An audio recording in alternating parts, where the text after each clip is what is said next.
Our top story this half hour, growing outrage in Canada and in the United States.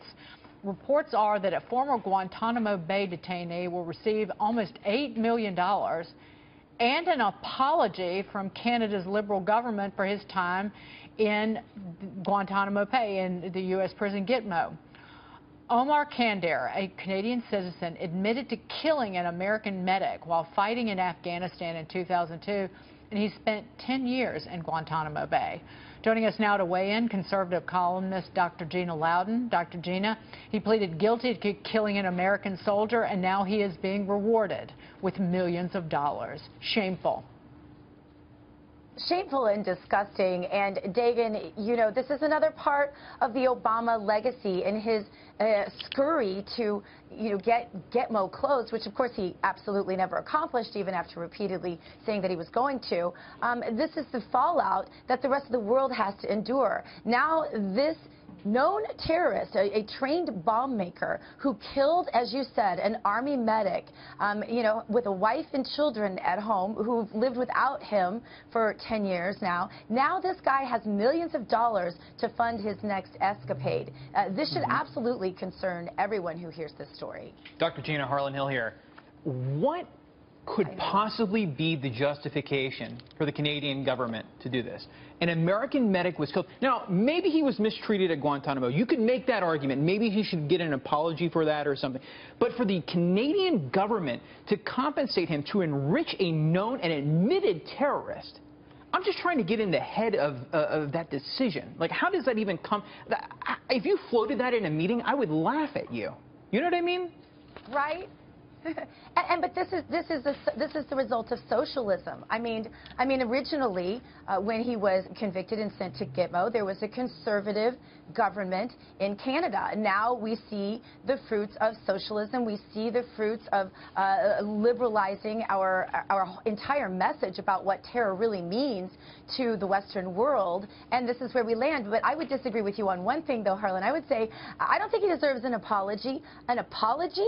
This man killed a U.S. Army medic and left a family without a father. I don't think he deserves anything except more prison time. Yeah, I wasn't saying that necessarily he deserved one. I'm just saying that that's something that I could see discussing, perhaps in his specific case. But it's just outrageous. It's outrageous. It's really outrageous. And again, the fallout of socialism, I mean, we can look around the world and we can see what happens, the crazy that really comes out of socializing any element of our society, and yet there are still Americans pushing for it every day. Dr. Gina, I want to move on to another story here in New York City. Federal prosecutors are asking a New York judge for a gag order muzzling former pharmaceutical executive Martin Shkreli while he's on trial for securities fraud. They're arguing that his statements could taint the jury pool, or excuse me, the actual jury that's been seated. But Shkreli's lawyer says the request violates his First Amendment right to speak freely. Where do you stand on this? Because he's the poster. He ended up, in part thanks to Hillary Clinton, he's now the poster child for rising drug prices, even though this is a separate issue from that. This is a separate issue. It really makes you kind of question how strong the prosecution feels like its case is if they have to gag this guy who is about the most unsympathetic character, Dagan, that we've ever seen. As you said, he's tremendously unpopular. He's known for raising the price of an AIDS drug. He's become the poster child, really, for the gigging that the big pharma industry has done to the American public. So, and then the things he says make him even less popular. So my question is, why would they want him quiet? It seems to me like the more he talks, the better their chances are of winning this case. Well, how do you deal with, though, the issue of rising drug prices? And I'm going to just change the subject just slightly here, because because Americans are sitting back, and I look at Shkreli and go, okay, he's his own worst enemy. But you look at rising drug prices, rising premiums, people losing their health insurance warning that they're pulling out of the exchanges even more moving into next year. And then you have a Republican Congress who is still on holiday for the July 4th holiday, who still hasn't agreed to work during the August recess to actually reform the health care system. I look at him, I know that he's an individual case, but it does raise the issue of what are the Republicans in D.C. doing about fixing all of our financial problems related to health care? Yeah, not a lot. And the Democrats certainly aren't doing anything but obstructing all the way.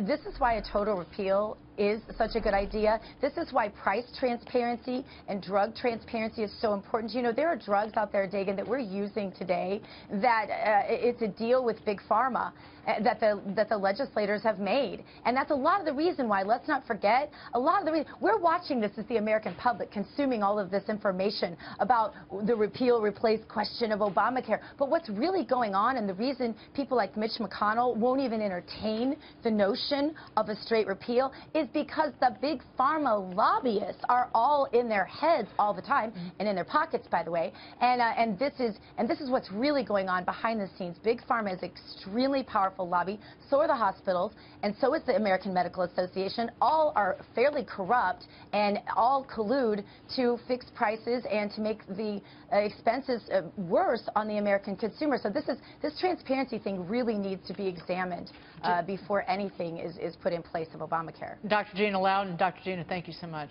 It's good to see you this morning. Thank you.